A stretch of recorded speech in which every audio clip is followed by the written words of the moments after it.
Hello hi नमस्कार मैत्रिणींनो, सकाळचे वाजले 6। आज थोडा थोडा पाऊस सुरू झालेला आहे मुंबईमध्ये। तुम्ही बघू शकता सगळं हिरवगार। इथं माझी भाजीची पण तयारी सुरू झालेली। इथं पीठ मळायचं आहे, सकाळच्या टिफिनची तयारी आहे। तर टिफिनमध्ये आज आहे कोबीची भाजी।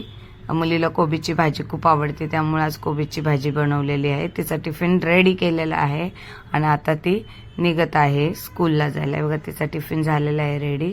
आणि ही मिस्टरांची टिफिन आहे, त्यांना कोबी नाही आवडत, त्यामुळं गवारीची भाजी केलेली आहे। आणि आता मी चाललेले आहे माझ्या मम्मीच्या घरी। मम्मीच्या घरी जाण्याचं कारण मम्मीची तब्येत बरी नाही। आणि मला वाटेत बघा हे काय सापडलेलं आहे, माझ्या लहानपणाची आठवण आहे ही।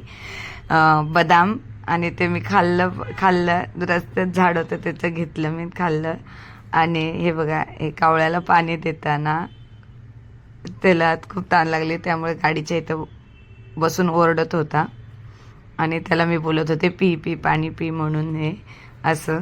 आणि त्याच्यानंतर मी निघाले मम्मीच्या घरी। मम्मीच्या घरी जाताना वाटेमध्ये बघा किती ऊन, सकाळी पाऊस पडतोय आणि दुपारी बघा किती ऊन आहे।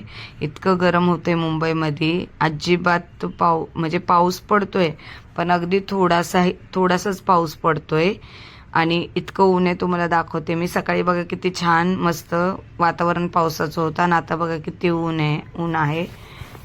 त्यामुळे ह्या वातावरणामध्ये खूप आजारी पडण्यासारखे गोष्टी होतात।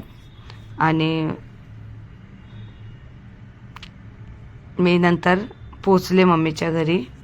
आणि घरी गेल्याच्या नंतर बघा माझ्या भावाच्या मुलाबरोबर खूप खेळले, त्याला चिडवत होते आणि तो चिडत होता।